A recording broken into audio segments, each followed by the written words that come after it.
South Korea 41,469 crore का world famous के pop का बिजनेस खोल कर बैठा है। वहीं नॉर्थ कोरिया में आज भी किम जोंग उन और उनके गुणगान की फिल्में बनाई जा रही हैं और वहाँ के लोगों को इसे देखने पर मजबूर किया जा रहा है। लेकिन ये तो इन दोनों देशों में केवल एक छोटा सा अंतर है, क्योंकि आप मानोगे नहीं, जहाँ साउथ कोरिया में लोगों को दुनिया के 170 देशों में बिना वीजा के यात्रा करने की सुविधा दी जाती है, वहीं बॉर्डर के उस पार नॉर्थ कोरिया के देशवासियों को तो देश के बाहर कदम रखने तक की अनुमति नहीं है।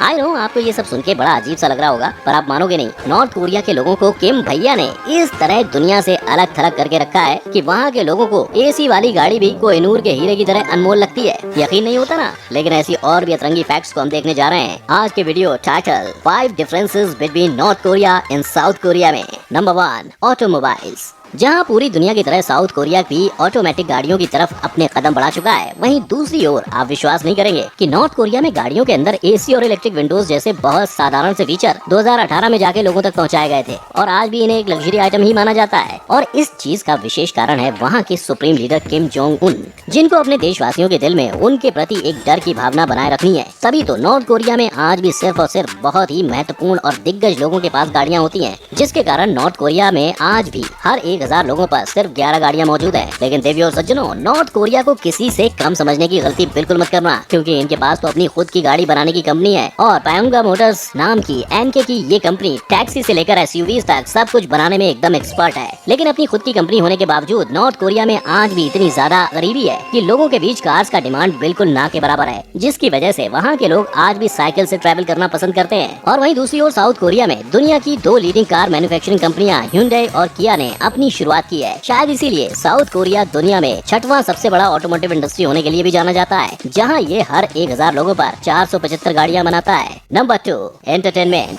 वैसे एक बात बताओ, क्या आपको पता है कि नॉर्थ कोरिया के देशवासियों को साधारण सी इंटरनेट को एक्सेस करना या रेडियो पर गाने सुनना सरासर मना है। यानी जिन चीजों को पूरी दुनिया सालों से फ्रीली इस्तेमाल किए जा रही है, वहीं नॉर्थ कोरिया के कई लोगों को इंटरनेट की मौजूदगी का कोई आइडिया ही नहीं है। और जैसे कि मैंने वहाँ के रेडियो के बारे में बताया, आप मानोगे नहीं, वहाँ के सारे रेडियो चैनल्स पर 24 घंटे या तो गवर्नमेंट के द्वारा अप्रूव किए हुए मैसेजेस चलते रहते हैं या तो किम जी के गुणगान के गाने बजते रहते हैं। यानी कि नॉर्थ कोरिया की पब्लिक को अपने मनपसंद गाने तक सुनने का हक नहीं होता है। और तो और साउथ कोरिया के गाने तो बिल्कुल ही नहीं, क्योंकि भले ही ये दोनों देशों के बीच सिर्फ एक बॉर्डर का अंतर है, पर इनकी एंटरटेनमेंट इंडस्ट्री में तो जमीन आसमान का फर्क है। जहाँ नॉर्थ कोरिया में सारे गाने उनके दिग्गज सुप्रीम लीडर पर लिखे जाते हैं, वहीं साउथ कोरिया के पॉप इंडस्ट्री की कीमत पूरी की पूरी 41,469 करोड़ है। लेकिन अगर किसी को ज्यादा कड़ी पाबंदियों के साथ रखा जाए ना, तो वो लोग ही सबसे ज्यादा विरोध करते हैं। तभी तो नॉर्थ कोरिया के लोग साउथ कोरिया के गाने और टीवी शोज स्मगल कर अपने देश में ले जाते हैं और किम जोंग उन कड़ी मेहनत भी कर रहे हैं ताकि वो अपने देश में चल रहे इस गैर कानूनी हरकत को रोक सके, क्योंकि उन्हें डर है कि अगर लोग इन चीजों को देखते और सुनते रहे तो एक दिन वो किम के परिवार के खिलाफ आवाज उठाना भी सीख जाएंगे।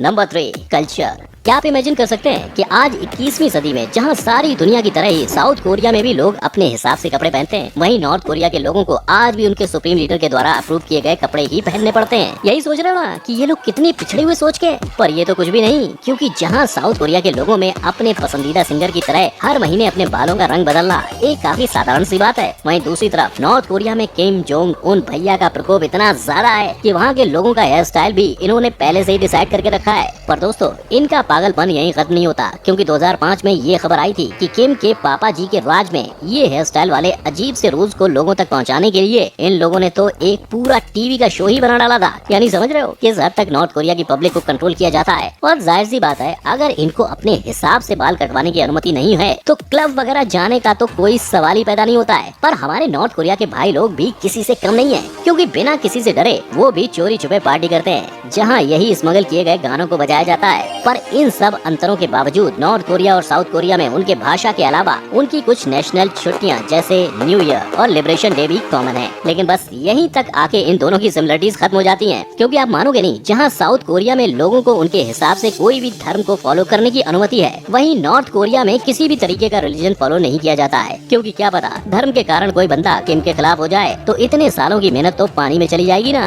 Number 4, education. लेकिन यारो ये तो कुछ भी नहीं, क्योंकि जहाँ एक कोरियाई देश पढ़ाई लिखाई के क्षेत्र में दुनिया के सबसे प्रमुख देशों में से एक है, वहीं उसका पड़ोसी भाई आज भी अपने देशवासियों को पढ़ाई के नाम पे अपने माई बाप को भगवान के रूप में देखना सिखाती है। और कौन सा देश क्या करता है उसका आइडिया लगाना कोई रॉकेट साइंस तो है नहीं, क्योंकि जब बात है एजुकेशन की तो नॉर्थ कोरिया में 17 साल की उम्र तक बच्चों को पढ़ाना अनिवार्य होता है। हालांकि ये बात देश में उन्नति लाने के लिए काफी फायदेमंद है, पर ये उन्नति तब आती है जब लोगों को सही बातें पढ़ाई जाए, और तब तो बिल्कुल भी नहीं आती जब बच्चों के दिमाग में ये डाला जाए कि उनके जीवन का एकमात्र उद्देश्य किम और उनके परिवार की सेवा और रक्षा करना है। और तो और लोगों के दिलों में किम के परिवार को लेकर इतना ज्यादा खौफ है कि वहाँ के हर क्लासरूम में किम जोंग इल और किम जोंग इल सुंग की तस्वीरें लटकी हुई होती है, जिन्हें लोगों को हर समय सम्मान दिखाना होता है। वैसे ये बात हुई स्कूल की, पर डरो मत, यहाँ कॉलेज और यूनिवर्सिटी भी तो होती है। लेकिन दर्शकों, इन यूनिवर्सिटीज में पैर रखने का सौभाग्य सिर्फ और सिर्फ नॉर्थ कोरिया की एलीट और अमीर लोगों के नसीब में होता है। और वहीं जब बॉर्डर के उस पार के लोगों की बात करें तो साउथ कोरिया का एजुकेशन सिस्टम दुनिया का सबसे बेस्ट एजुकेशन सिस्टम में से एक है।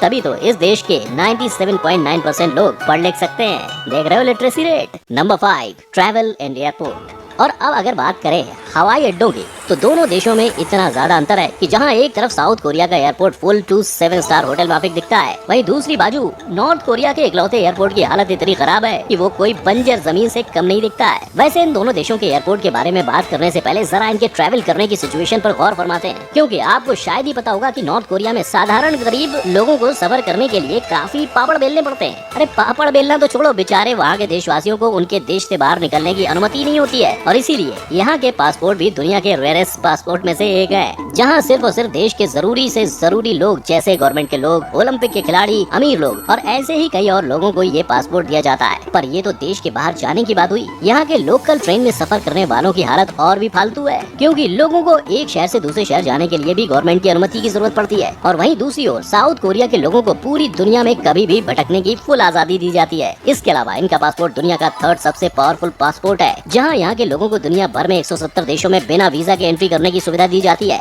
और अब आखिर में बात करते हैं इन दोनों देशों के बहुत ही अलग एयरपोर्ट्स की, जहां नॉर्थ कोरिया के पास मात्र एक अंतर्राष्ट्रीय हवाई अड्डा है, वहीं साउथ कोरिया में 8 इंटरनेशनल एयरपोर्ट्स मौजूद हैं। और नॉर्थ कोरिया के कम एयरपोर्ट होने का कारण ये है कि यहाँ साल भर में सिर्फ 6000 जितने विदेशियों का आना होता है। वहीं साउथ कोरिया के सियोल इंटरनेशनल एयरपोर्ट की बात करें तो वहाँ 5 करोड़ से ज्यादा पब्लिक हर साल आते जाते रहते हैं। और आए भी क्यों ना भाई, इनके एयरपोर्ट के अंदर गार्डन से लेकर प्राइवेट सोने के रूम्स, आइस स्केटिंग रिंग्स, स्पास और पता नहीं क्या क्या है। यानी एक बात तो क्लियर है कि दोनों देशों में जमीन आसमान का फर्क है। जहां साउथ कोरिया इस स्पीड में प्रगति की ओर बढ़े जा रहा है कि नॉमिनल जीडीपी के हिसाब से ये देश दुनिया की 10वीं सबसे बड़ी इकोनॉमी है, वहीं ऐसा लगता है कि किम के कड़े नियमों की वजह से नॉर्थ कोरिया दिन ब दिन और पीछे छूटता जा रहा है। आपको क्या लगता है, क्या नॉर्थ कोरिया कभी साउथ कोरिया के लेवल पर पहुंच पाएगा? नीचे कमेंट में मुझे अपनी राय जरूर बताइएगा। और अगर आज के वीडियो से आपको कुछ भी ज्ञान हासिल हुआ हो तो इसे लाइक और अपने दोस्तों के साथ शेयर जरूर कर दीजिए। हाँ, अगर ऐसी ही दुनिया भर के और इंटरेस्टिंग फैक्ट्स देखते रहना चाहते हो तो हमारे चैनल को सब्सक्राइब करके साइड में दिख रहे बेल आइकन को भी हिट कर दो। और अब मुलाकात होगी अगली बार।